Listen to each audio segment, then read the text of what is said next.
Chapter 1. I don't think that I've ever been in love. She stopped for a minute and then she continued, How will I know? My name is Dr. Horatio Funderby, but I am not the kind of doctor who sees sick people. I am called a doctor because I have spent many, many years studying. I studied history and I now have an important job at the British Museum in London. Every Sunday afternoon, I walk along a path in Chelsea on the bank of the River Thames. A lot of painters live in Chelsea. People often think that I am a painter.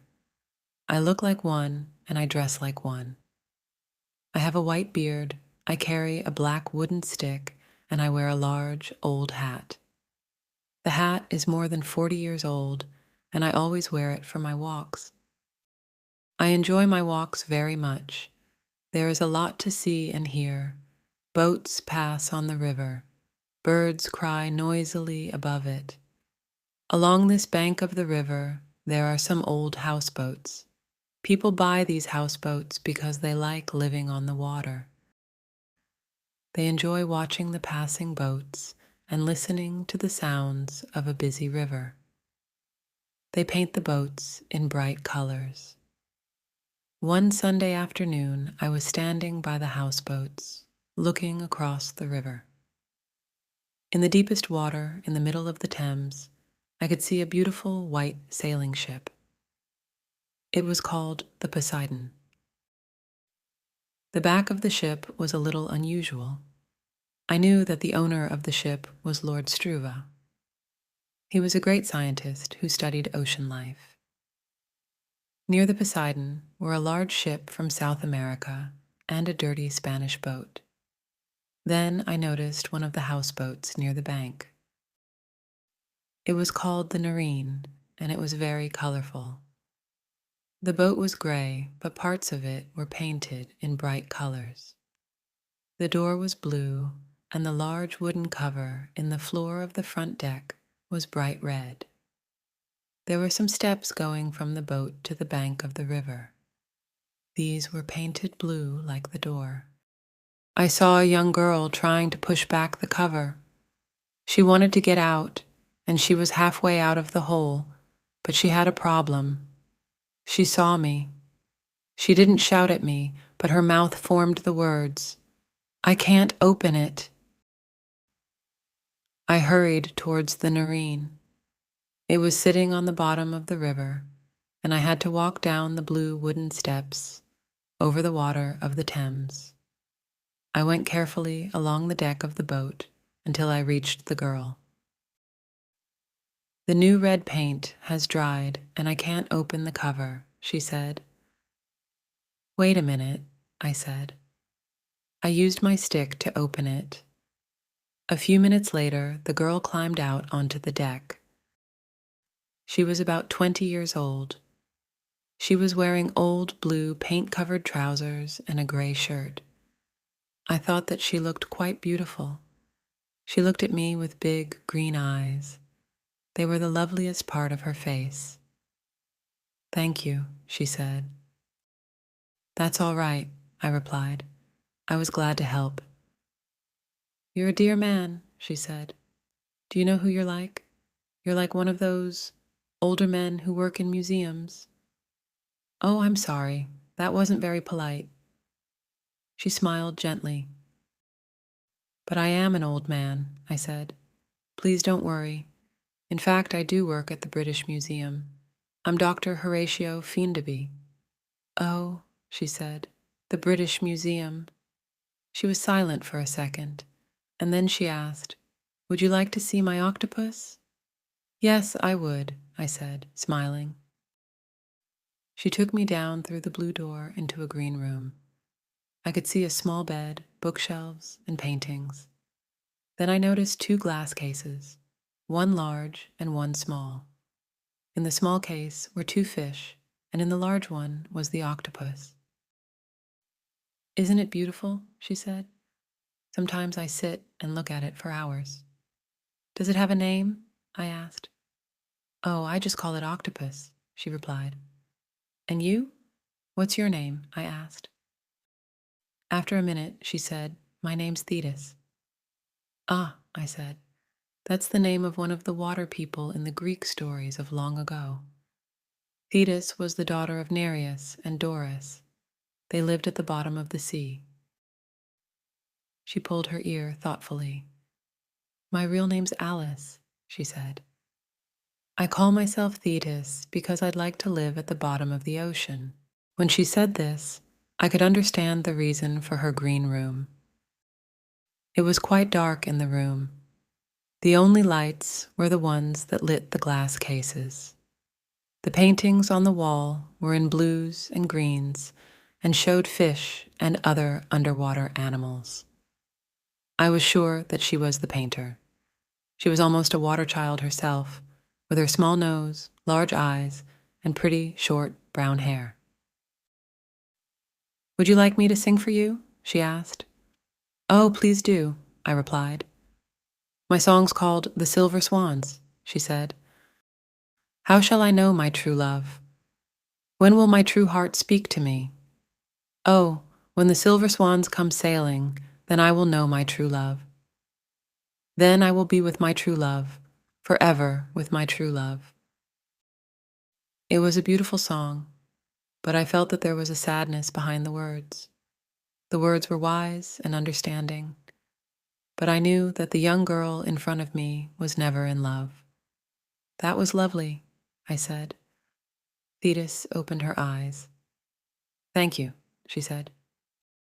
Who wrote it? I asked. I did, she said. It's mine.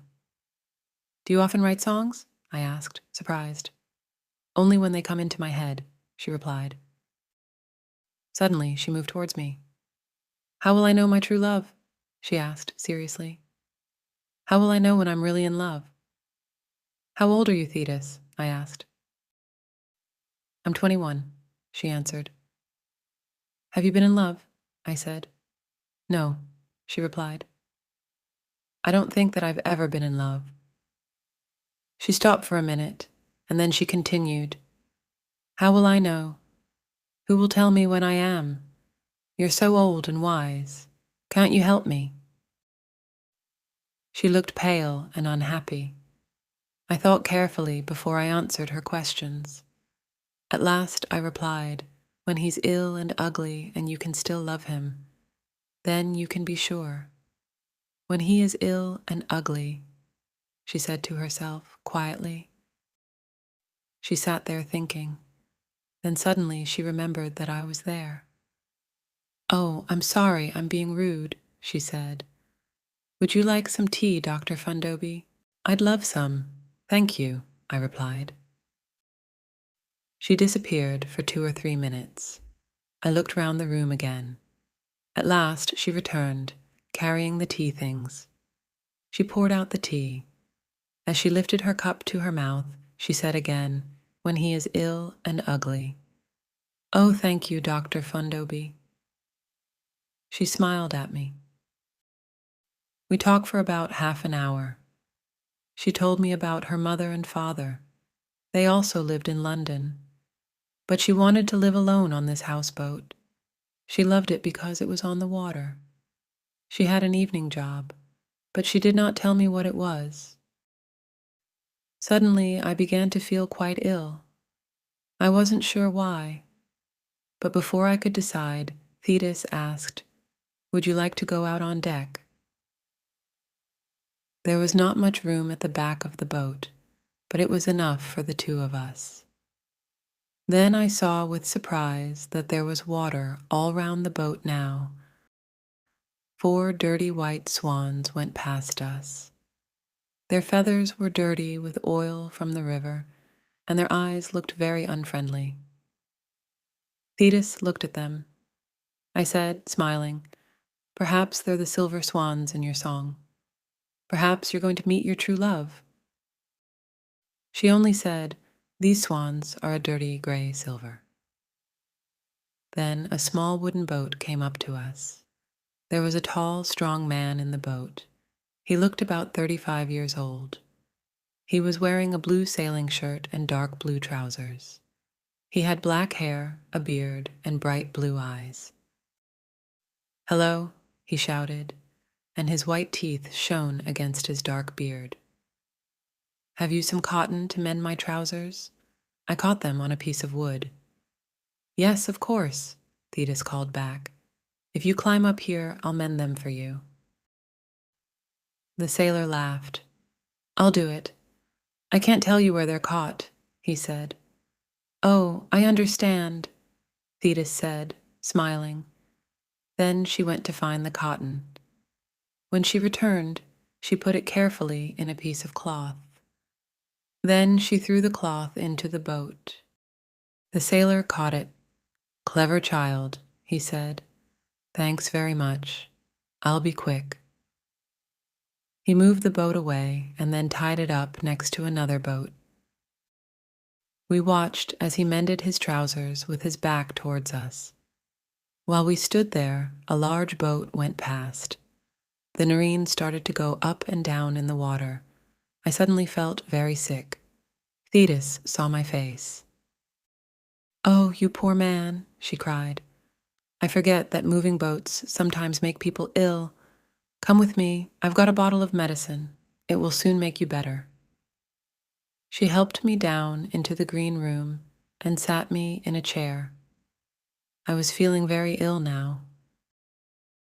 She went to a small cupboard and got a small brown bottle from it.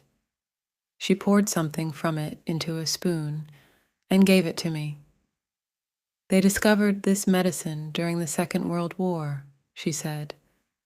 "Some of the sailors suffered badly in storms or when the sea was rough.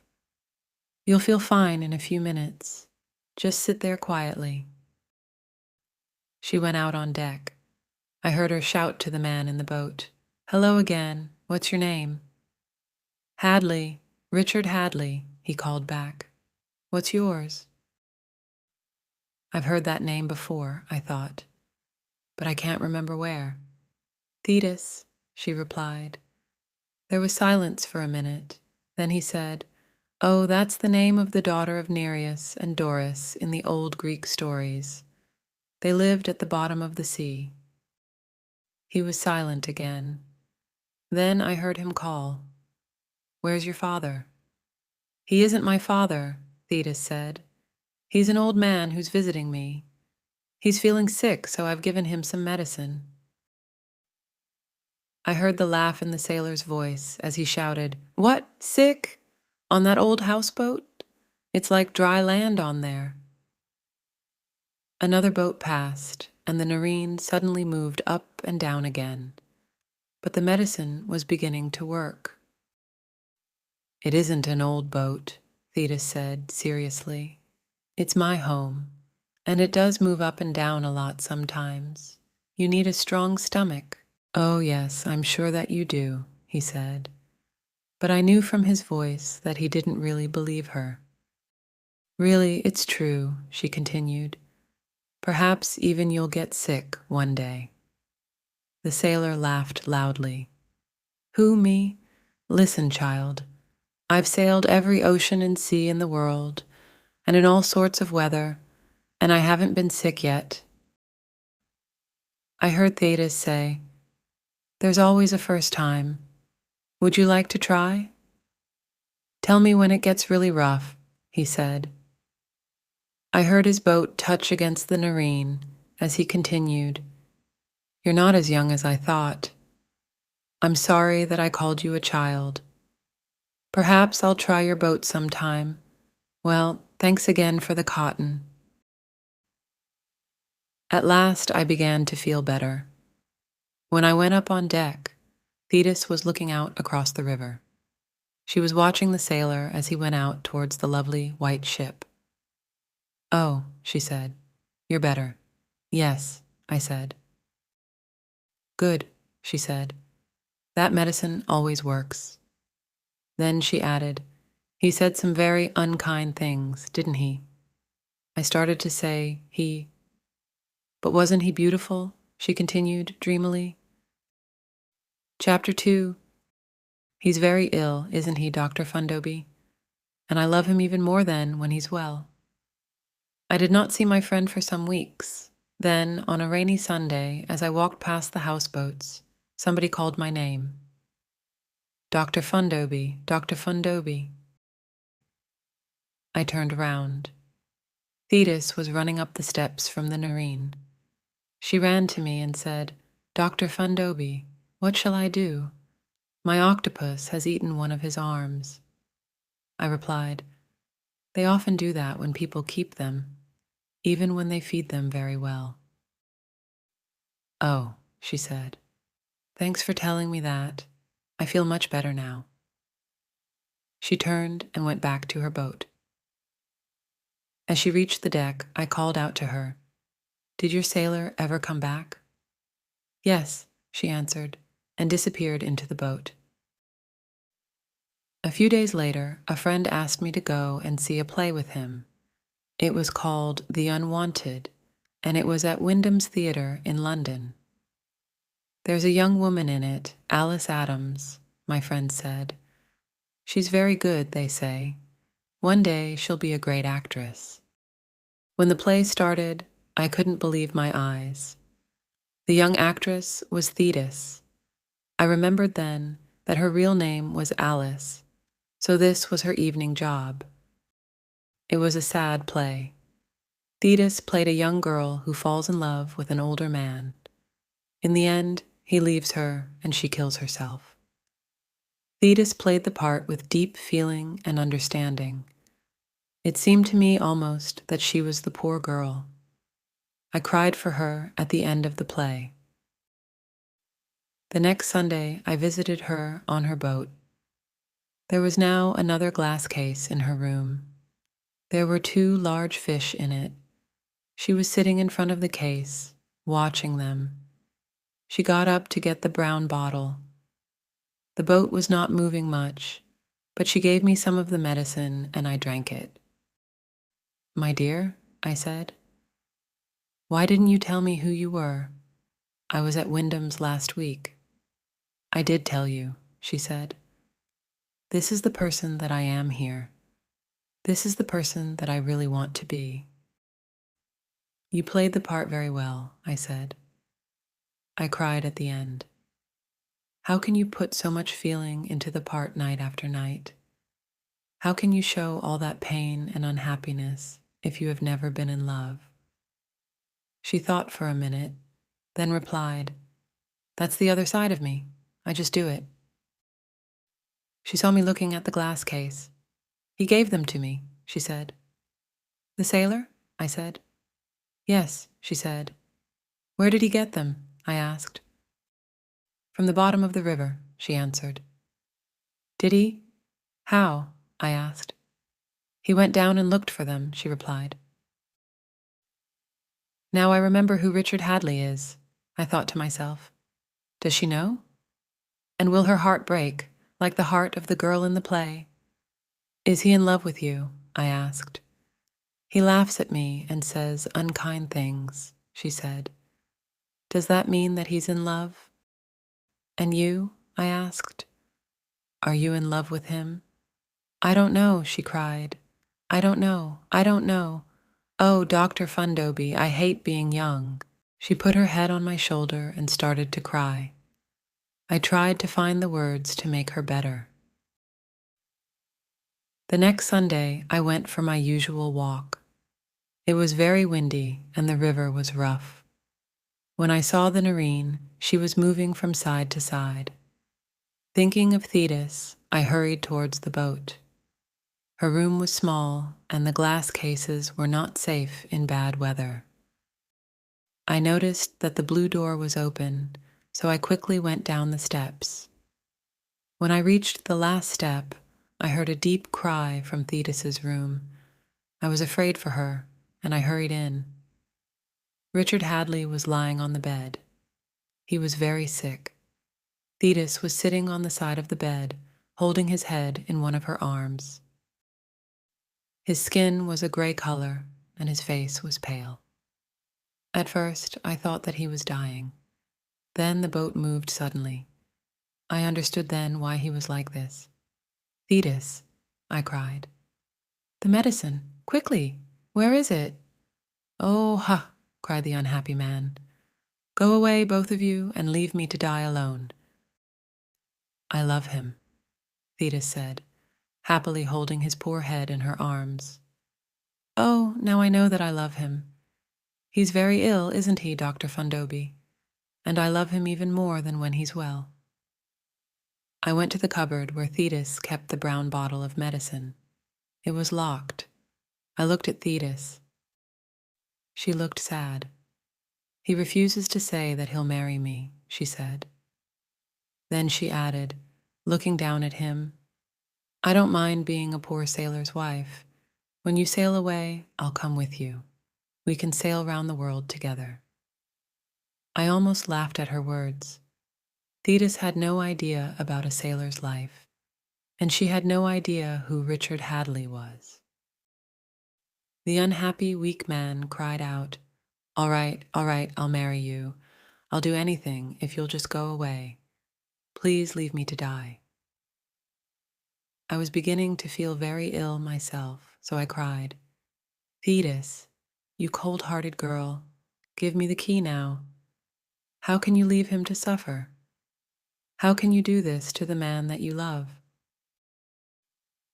She untied a piece of blue cloth from around her neck. The key was on it. She looked at the floor as she gave it to me. I knew that she was sorry now. As I opened the cupboard, I heard her say quietly, he sailed on every ocean and sea in all sorts of weather. I took some of the medicine, then I gave some to the great ocean scientist, Richard Hadley, Lord Struve. Thetis looked at me.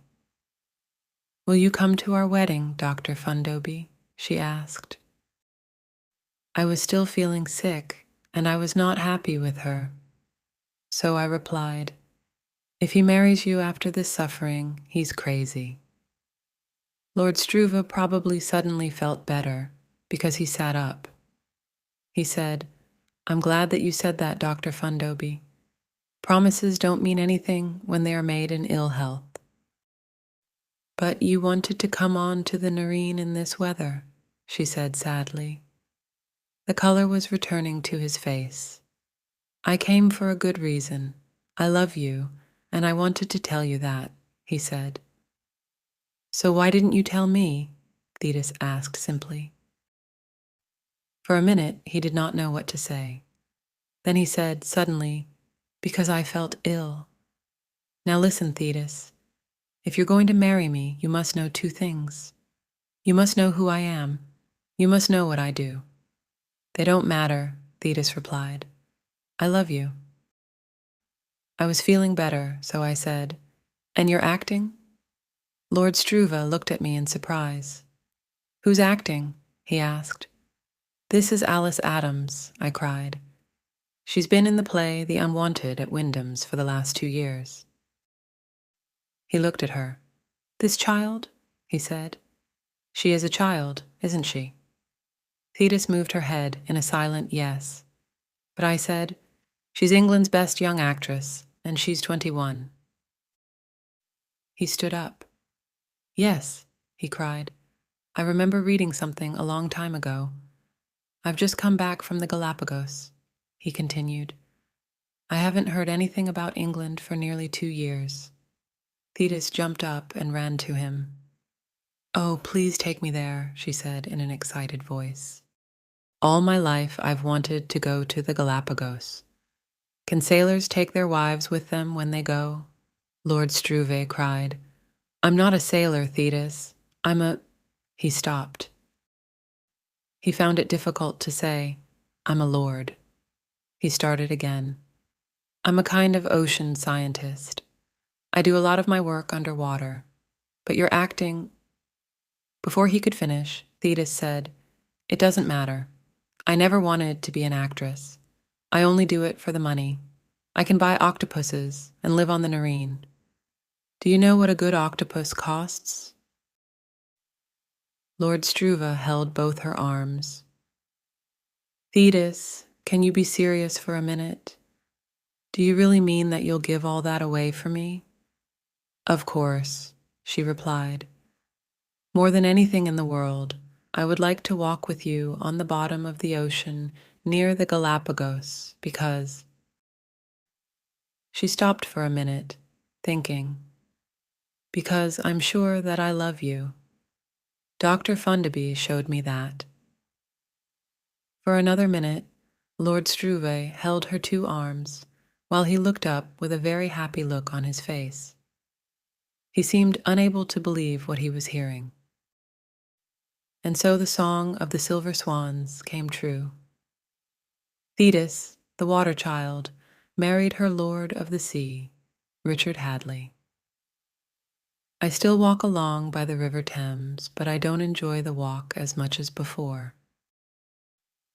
Lord Struve, his wife, and her octopus have gone away to a beautiful island in the Pacific Ocean.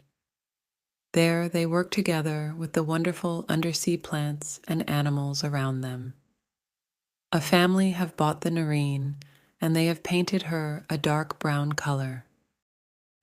They have changed the name to the Nelson, after one of the greatest British sailors, Sir Horatio Nelson. I pass her every Sunday, and a washing line goes from the back of the boat to the front. It is filled with washing, the clothes of small children. And I think as I go past, do they have strong stomachs like Thetis? Or did she give them the name of that wonderful medicine in the brown bottle?